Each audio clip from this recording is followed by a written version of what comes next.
Buenas noches, profesora Marianela. Nuestro grupo está integrado por Gabriela González Obando y mi persona Alexia Morales Marín y le vamos a presentar el taller de farmacodependencia. Como pregunta número uno, era describir con sus propias palabras el impacto de la adicción de las drogas en las familias. Bueno, en nuestro caso concluimos que el impacto de la adicción de las drogas en las familias es de gran importancia, a razón que no solo la persona que la ingiere es el afectado, sino se incluye su círculo familiar. La afectación, además de física, por todos los diversos efectos adversos que puede ocasionar el consumo de drogas, puede ser psicológica. Y aquí es donde cuesta que una persona entre en la realidad de su vivencia y que cosas que no debería hacer las haga con frecuencia como si fueran normales, como lo es robar a su propia familia, tener comportamientos inapropiados con su familia, hasta llegar a agredir tanto físicamente como verbal. Y aquí es el punto en donde las familias tienen que tomar valor para poder afrontar la situación y tomar medidas para lo que es solucionarlo. Sin embargo, en muchos casos lo dejan pasar porque es difícil saber que alguien muy cercano padezca de esta enfermedad, porque sí podemos llamarla enfermedad, ya que para tratarla hay que seguir procesos de desintoxicación en compañía con terapias psicológicas para que tanto las personas drogadictas y sus familias puedan conllevar la situación y poder ayudar a la persona a salir de lo que es la drogadicción. Bueno, como pregunta número dos será mencionar el tratamiento toxicológico de un paciente que presenta una intoxicación de cocaína y heroína. En el caso de la cocaína, primeramente se realiza un manejo cardiovascular al paciente por medio del ABCDE, seguido por el método de descontaminación, que en este caso va a ser lavado gástrico. Se estabiliza usando benzodiazepinas para controlar agitación o convulsiones, en este caso podría ser diazepam 10 miligramos y no tiene antídoto. Nota, no se puede utilizar aloperidol ni beta bloqueadores, ya que empeoran los efectos secundarios como la agitación por el riesgo de convulsiones, hipertermia, arritmias e hipertensión. En el caso de la heroína, se maneja de acuerdo a la dependencia del paciente. Cuando es una intoxicación aguda, hay que tener la vía aérea protegida, permeable y efectiva junto a una adecuada ventilación. El antídoto no es primera opción en el poder presentar el paciente síndrome de abstinencia, pudiendo ser inmanejable. Con respecto al antídoto, se utiliza únicamente cuando el paciente presenta una severa depresión respiratoria y la dosis del antídoto, que en este caso va a ser naloxona, se maneja de acuerdo a la dependencia del paciente. Si el paciente no es dependiente, va a ser 0.04 miligramos a 0.08 miligramos intravenosa de naloxona y se debe repetir dosis con 0.4 miligramos. Si no hay mejoría o respuesta durante 5 a 7 minutos, puede llegar a administrar de 2 a 10 miligramos. Si los pacientes tienen completa respuesta a naloxona, se deja en observación durante 2 a 3 horas para descartar las complicaciones que puede presentar. Y cuando los pacientes son dependientes, necesitan una dosis un poco más alta. En este caso va a ser de 0.4 a 2 miligramos intravenoso. En el caso de los niños sería 0.01 miligramos por kilogramos para un máximo de 2 miligramos y se puede administrar cada 2 a 3 minutos dependiendo de la respuesta del paciente. La pregunta número 3, escoja un personaje de la película, podría ser Sally, Harry, Marion o Tyrone, que lo emocionó, impactó, identificó de alguna manera y explique el por qué. Bueno, nosotros lo dividimos, entonces cada uno puso el personaje que más le impactó. En este caso a mí me impactó más Sara. Lo que me impactó fue el ver cómo la sociedad influye en todas sus decisiones. A razón que primeramente ella lo que quería era ir al canal de televisión y ponerse el vestido rojo que tanto le gustaba. Pero al probárselo no le quedó y le pidió ayuda a su amiga, la cual le dio la idea de empezar una dieta restrictiva sin pedir ayuda a un profesional. Otra cosa que me impactó mucho fue que cuando ella tomó la decisión de ir al médico, la pesaron, le dijeron que estaba en sobrepeso, ¿verdad? Y cuando el médico llegó a recetarle, no le dio la atención que ella requería, ya que no tuvo contacto visual con ella, no le habló del estado en que se presentaba, ni le aconsejó para poder tratar su enfermedad ni su estado psicológico. Únicamente le recetó lo que eran las anfetaminas para bajar de peso sin decirles los posibles efectos secundarios que podía tener. Al tiempo ella comenzó a bajar de peso y fue incluida en lo que fue la sociedad o en su grupo de amigas, dándole un lugar que antes no le daban, lo que lo motivó a seguir bajando de peso. Ahí es donde comienza la problemática de presentar ansiedad, que al estar bueno, presentó ansiedad ya que al ella desear tanto bajar de peso, comenzó a aumentar su dosis para poder hacerlo más rápido y poder, según su pensamiento, tratar los efectos que le causaba la toma de la misma. Ella lo hizo porque no tenía conocimiento sobre eso, llegando a alterar su estado mental, presentando psicosis, teniendo cambios de estado de ánimo, desinterés por el deseo personal y pérdida de memoria, lo que la llevó por último a ser trasladada a un hospital y sometida a diversos procedimientos para poder tratar la dependencia de lo que eran las anfetaminas. Bueno, en lo personal, ella me impactó a razón que en ciertas ocasiones uno se deja influenciar por lo que es la sociedad muchas veces, tanto de redes sociales y medios de comunicación respecto a lo que es el peso, ya que los modelos y presentadores en la mayoría de veces tienen cuerpos muy delgados, dándole a las personas una visión errónea de lo que es un cuerpo saludable o aceptado por la sociedad. Hoy en día es más frecuente los problemas de personas con trastornos psicológicos por el peso, incluyéndome, porque en muchas ocasiones me ha dejado influenciar y he querido tener un cuerpo parecido a alguna persona que he visto en redes sociales y me he sometido a dietas, incluso actividad física para poder llegar a ser parecida. Y aunque uno tenga en cuenta y esté informado y sepa que no es saludable, la presión social ciega a las personas y hace que hagan cosas y llegar a ver las consecuencias que podrían ocurrir a largo plazo si no se tiene el control de lo que va a suceder.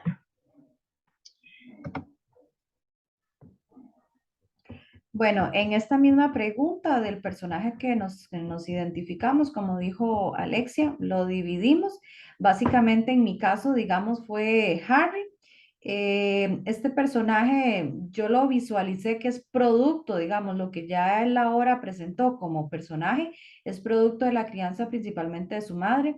Claramente, sin temas de juzgar ni reproche, pues ella de igual manera se equivocó en varios aspectos de la vida en la crianza de él. Por ejemplo, no le enseñó límites, tampoco le brindó la seguridad para poder enfrentarse a la vida como un ser humano adaptado a la sociedad.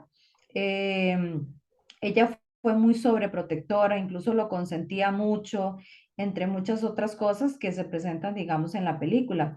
Sin embargo, cabe destacar que en el caso de Harry llega un momento en donde va a tener la edad suficiente como para él entender lo que es el buen camino, lo que es malo, y de esta manera él decide escoger, digamos, el camino más fácil según su percepción, porque en mi caso, digamos, ese estilo de vida no es nada fácil. Ok, básicamente este personaje entonces va a tener como la idea de una vida fantasiosa, que todo siempre va a salir bien, a pesar de que realmente todo lo que esté ocurriendo esté malo y esté muy mal, y está acostumbrado a resolver las cosas de manera muy fácil. Tanto es así que en la película se ve donde él manipula a la novia prácticamente para que, o no se opuso incluso para que consiguiera el dinero a cambio de favores sexuales, dinero, digamos, para comprar lo que es la parte de la droga y seguir con el negocio y seguir consumiéndola. Con respecto a la adicción, básicamente lo llevó a alejarse por completo de la madre, que digamos que en ese momento ya era como su único familiar. Arrojó a la novia a la adicción, porque básicamente fue él el quien la metió a ella en todos estos temas de drogadicción. Y él llegó, digamos, hasta estar perdiendo lo que era la extremidad superior, que era el brazo. Entonces, como a manera personal, es muy lamentable el papel que él desempeña, primero porque es demasiado joven, está empezando, digamos, como a insertarse a lo que es en la sociedad. Y también porque si lo llevamos a contexto actualmente, es como un reflejo de muchos jóvenes que se dan en la actualidad. En mi opinión, él tiene como, tal vez es muy poco empático en toda la situación.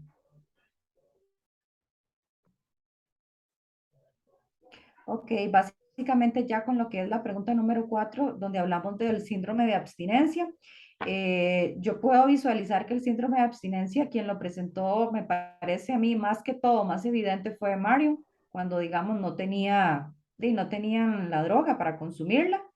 Entonces, básicamente se dice que los componentes adictivos que contienen ciertas sustancias como lo que es el alcohol, lo que es el tabaco, la cocaína, actúan en lo que es el cerebro y el sistema nervioso, en forma que va a crear como una dependencia hacia estos. Entonces, el organismo se adapta a la presencia de estas sustancias y perdón, lo que hace es cambiar de estructura, creyendo que solo puede funcionar normalmente si cuenta con estas sustancias. Esto era lo que habíamos visto en el video que nos puso la profe la semana pasada en lo de TEDx.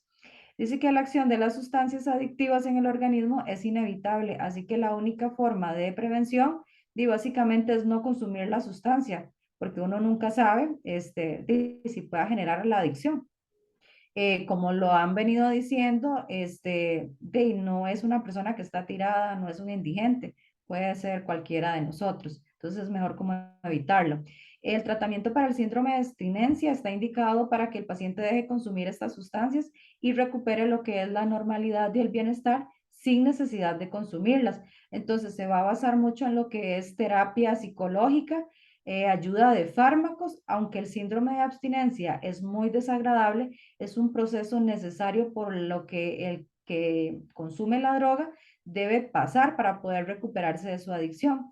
Y en primer lugar, la persona adicta debe ser consciente de estos síntomas que él va a ir experimentando si deja la sustancia que es la que le está produciendo toda esta adicción, así como es importante que resista todo este proceso para poder superar el problema. Y como dijimos, existen medicamentos que han demostrado que puedan ayudar a algunas personas en esta fase, disminuyendo lo que son efectos secundarios. Sin embargo, estos medicamentos van a depender, digamos, del grado de dependencia. Ok, y igual, siguiendo con lo que es la parte del síndrome de abstinencia, esto va a depender mucho del tipo de adicción que la persona padezca. Es fundamental, digamos, brindarle ayuda al paciente a superar este síndrome, condicionándolo a tratamiento psicológico para prevenir incluso recaídas. La psicoterapia ayuda mucho al paciente a identificar y controlar las situaciones que llevaron a consumir la sustancia, enseñándole estrategias alternativas al consumo de esta. O sea, como erradicar, digamos, la causa que le provocó a él consumir la droga. Es posible que tenga que inscribirse en un programa de rehabilitación. Este tratamiento usa terapia conductual para evitar que vuelva a consumir drogas y esta terapia conductual puede darse cognitiva, que le va a enseñar a cómo reconocer y evitar estas situaciones que puedan conducirlo al consumo de drogas. Después lo que es terapia familiar, que le ayude al adicto y a su familia a examinar características del consumo y que se sugieran estrategias para evitar este abuso digamos, a futuro. Y la terapia motivacional, que siempre es utilizar un refuerzo en positivo para prevenir lo que es siempre la parte del consumo.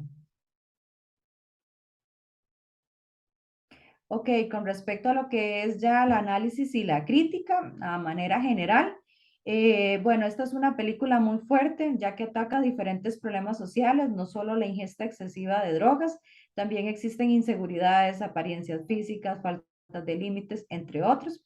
En el caso del personaje de Sara, se identifica mucho la realidad que hoy en día se puede vivir, ya que es un personaje muy inseguro, con mucha importancia todo lo que se dice de ella, incluso dando relevancia a su aspecto físico para alcanzar en un vestido, una adicción incluso a la tele y hacerse notar, digamos, como para llamar la atención entre sus amigas. Eh, a pesar de ser una película vieja, que es de los años 2000, realmente está como muy apegada a la vida actual, eso no ha cambiado mucho donde se da mucha importancia al peso, como lo decía Ale, dietas restrictivas, incluso medicamentos fantasiosos para bajar de peso de la noche a la mañana. Tal vez como en lo personal, me saca un poco de contexto la película en cuanto a cómo se va a tratar Sara al final, cuando llega al hospital. Digamos que yo no entendí mucho el proceder e incluso, digamos, no le vi la lógica cuando se le aplicaron estas máquinas en la cabeza. Para mí ahí ya como que perdió un poquito el sentido. Sin embargo, ahora yo entendía que la profesora decía muy claro de que no tiene como lógica, pero se utiliza. Entonces, es como extraño, ¿verdad? Que en 2022 se utilice ese tipo de tratamientos, por decirlo así. Con respecto a la adicción de drogas en jóvenes, realmente la película fue muy explícita en mostrar una vida muy difícil, la que se vive tras esta adicción. Se pierde la familia, se pierde el sentido de la vida Incluso los personajes hicieron cosas realmente duras a cambio de conseguir droga. Nuevamente recalcar que esto sigue en aumento y es una realidad del mundo, es realmente del mundo actual.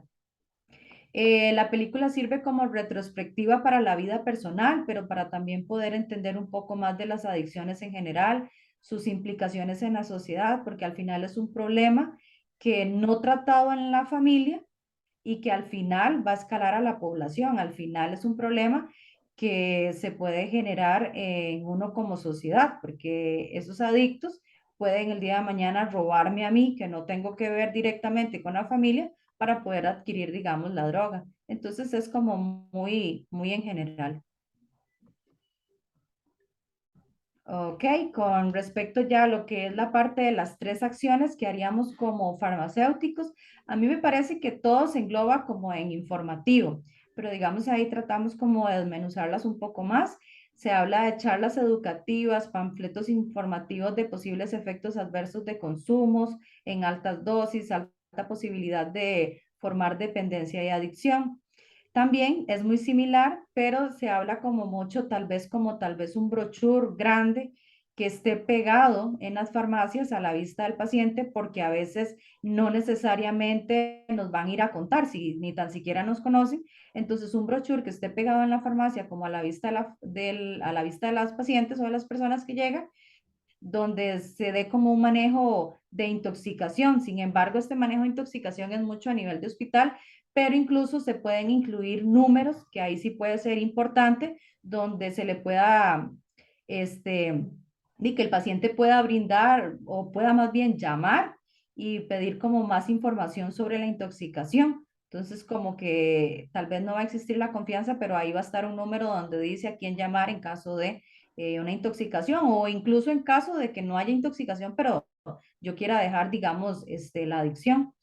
Y después fomentar lo que es la importancia de la supervisión y control de la venta de medicamentos que puedan generar mayor adicción en pacientes. Si bien es cierto, el farmacéutico tiene la capacidad de saber qué fármacos son los que son más propensos a generar esta adicción, y esto hacerlo, aunque uno sabe que a veces las labores farmacéuticas se pueden omitir, porque de ahí es muy difícil darle seguimiento, digamos, a todos los pacientes. Pero entonces, como labor farmacéutica, uno tal vez puede identificar esos pacientes que están consumiendo medicamentos altamente adictivos y de esta manera se puede trazar lo que es un plan de control mediante llamadas o incluso ya si fuera el caso donde ya se ve mucha anomalía en cuanto al dispenso de prescripciones, hacer una información cruzada con doctores que estén emitiendo esta receta. Bueno, con respecto a la pregunta número 2 de la segunda parte, era a favor mencionar qué acción como profesional de la salud implementaría para apoyar a una persona como la de la película, en este caso que presenten, bueno, con las que nosotros nos identificamos en la película. Lo que concluimos fue que para ayudar como profesionales de salud a las personas con las que nos identificamos, es importante tener claros varios aspectos para tratar el tema desde el respeto y acompañamiento para que no se sienta juzgado, atacado ni solo. Además de la información de cuál es la sustancia que consume y qué medicamento se ha recetado, para así poder guiarle con efectos secundarios, síntomas y consecuencias que se puedan presentar. Esto permite entender al paciente. También es relevante hacerle ver al paciente la realidad de lo que está pasando y que como profesionales de salud manejamos la información sobre los daños en el cuerpo a corto plazo, mediano y largo plazo. También todo esto es siempre desde la comprensión, confianza, empatía y dispuestos a ayudar en todo momento. Entonces es como darle a entender al paciente que no está solo, que nos tiene a nosotros, que en caso de presentar alguna sintomatología, que él no se sienta bien, que no se sienta conforme o que tenga dudas con la toma de algún medicamento, que ellos se sientan con la confianza de poder preguntarnos a nosotros que seríamos los profesionales en salud, que estemos informados, que, o sea, que nosotros somos las personas que estamos informados de todos los medicamentos y más de los que hemos recetado. Y esto sería todo por nuestro trabajo, profesora. Muchas gracias. Estas fueron algunas de las referencias que usamos para realizarlo. Gracias.